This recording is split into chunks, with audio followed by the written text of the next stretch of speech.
கோவையில் தூய்மை பணியாளர்களுக்கு வழங்கப்பட்ட அடுக்குமாடி குடியிருப்புகளில் குடிநீர் குழாய்கள் பொருத்தப்படாததால் 7 மாடிகளுக்கு தண்ணீர் குடங்களை சுமந்து செல்லும் நிலை ஏற்பட்டிருக்கிறது. கூடுதல் விவரங்களோடு களத்தில் நமது செய்தியாளர் சுதீஷ் நம்மோடு இணைந்திருக்கிறார். சுதீஷ், என்ன மாதிரியான சிரமங்களை சந்திக்கிறதா அந்த அடுக்குமாடி குடியிருப்புல வசிக்கிற மக்கள் சொல்றாங்க? மேலும் அந்த மாவட்ட நிர்வாகம் தரப்புல இருந்து ஏதேனும் வழி இருக்கிறதா? ராதா, அதாவது கோவை மாநகராட்சியை பொறுத்தளவுக்கும் ஒப்பந்த பணியாளர்கள், நிரந்தர தூய்மை பணியாளர்கள் என 4000க்கும் மேற்பட்டவர் தூய்மை பணியாளர்கள் இருக்காங்க. அவங்களுக்கு மாநகரத்தினுடைய ஒவ்வொரு பகுதியிலும், மாநகர பகுதியிலும் புறநகர பகுதியிலும் அவங்களுக்கு அடுக்குமாடி குடியிருப்புகள் தமிழ்நாடு நகர்ப்புற வாழ்விட மேம்பாட்டு வாரியம் சார்பில் கட்டி கொடுக்கப்பட்டிருக்கு. நாம் தற்போது கோவை காந்திபுரம் பகுதியில் இருக்கக்கூடிய சித்தாபுதூர் அடுக்குமாடி குடியிருப்பில் தான் இருக்கோம். இங்க 226 குடியிருப்புகள் இருக்கிறது. இங்கு தூய்மை பணியாளர்கள், கூலிக்கு செல்லக்கூடிய பணியாளர்கள் என பல குடும்பங்கள், நூற்றுக்கணக்கான குடும்பங்கள் வாழ்ந்து வர்றாங்க. நேரடியாக பார்க்கலாம், இங்க இந்த குடிநீருக்கான வசதிகள் மேல்தள வரைக்குமே செய்து கொடுக்கல. கீழே இருந்து 7 மாடி கட்டடம் இருக்கு. இந்த 7 மாடி கட்டிடத்துக்கும் மக்கள், இங்க இருக்கக்கூடிய குடியிருப்பு வாசிகள் நடந்து போய் தான் அந்த குடங்களை, தண்ணீர் குடங்களை படிக்கட்டுகள்ல நடந்து போய் தான் அவங்க 7வது மாடி வரைக்கும் எடுத்துட்டு போற ஒரு சிரமமான ஒரு சூழல் இருக்கு. இதனால முதியவர்கள், அதாவது இளைஞர்கள் வேலைக்கு போகும்போது, தனியாக இருக்கக்கூடிய முதியவர்கள் தண்ணீர் வரும்போது அதை எடுப்பதற்கு மிகவும் சிரமப்படுறாங்க. பெண்கள் நிறைய இருக்காங்க, அவங்க கிட்ட கேட்கலாம். ஆமா, சொல்லுங்க. இப்ப இந்த தண்ணி எடுக்கிற பிரச்சனை உங்களுக்கு எத்தனை நாளா இருக்கு? நீங்க எப்ப இருந்து இங்க குடியிருக்கீங்க? நாங்க ரொம்ப வருஷமா இருக்கிறோங்க. அவசியம் முன்னிட்டு இப்ப வந்து நம்ம எத்தனை நீங்க வந்து 4 மாசம், நாங்க வந்து 6 மாசம் ஆச்சுங்க. தண்ணி இல்லாம நம்ம உப்பு தண்ணி வருதுங்க, நல்ல முறையில வருது.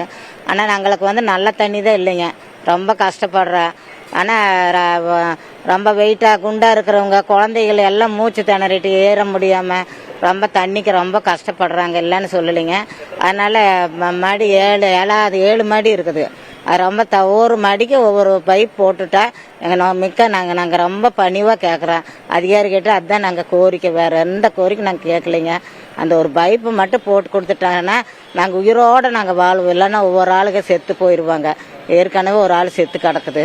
அதனால மேலும் பெண்கள் இருக்காங்க, அவங்க கிட்ட பேசலாம். சொல்லுங்கம்மா, உங்களுக்கு எது மாதிரியான சிரமம் இருக்குமா தண்ணி எடுத்துட்டு போறதுனால? மேலேயே ஏற முடிய மாட்டேங்குதுங்க சார்.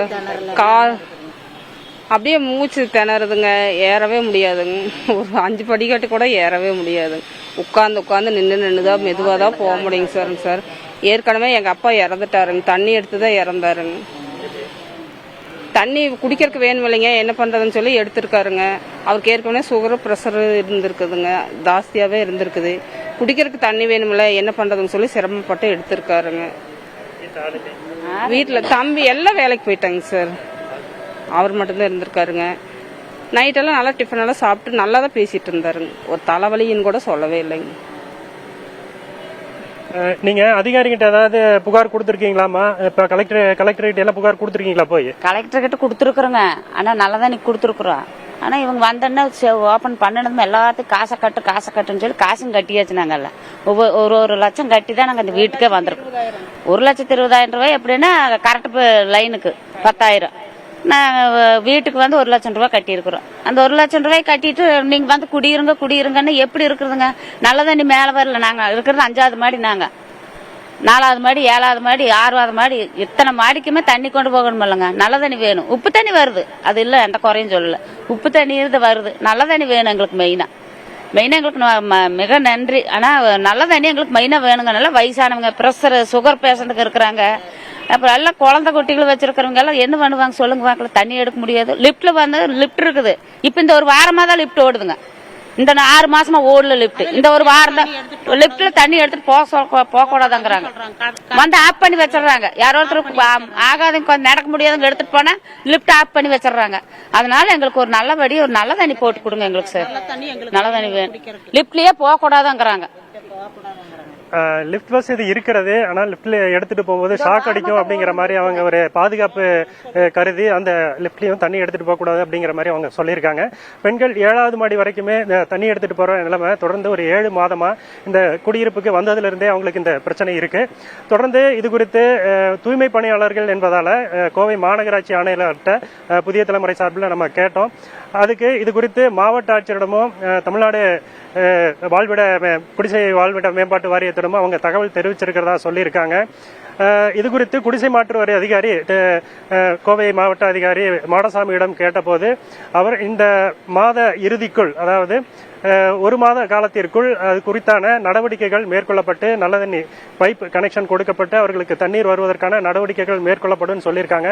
இந்த குடியிருப்பு கட்டும் போது அந்த திட்டத்தில் அந்த குடியிருப்பு குழாய்கள் வழங்குவது அந்த பயன்பாடு கொடுப்பதற்கான திட்டத்தில் அந்த இது சேர்க்கப்படவில்லை எனவும் தற்போது அதற்கான கூடுதல் நிதி கேட்கப்பட்டு அந்த நடவடிக்கை மேற்கொண்டு வருவதாக அதிகாரிகள் தரப்பில் தெரிவிக்கப்பட்டிருக்கிறது. ராதா, இந்த மாத இறுதிக்குள் உரிய நடவடிக்கை எடுக்கப்படும்னு அதிகாரிகள் சொல்லியிருக்கிறாங்க. பல்வேறு சிரமங்களை சந்திச்சுட்டு வரதாவும் மக்கள் தெரிவிச்சிருக்கிறாங்க. பொறுத்திருந்து பார்க்கலாம் சுதீஷ், என்ன நடக்குதுங்கிறது.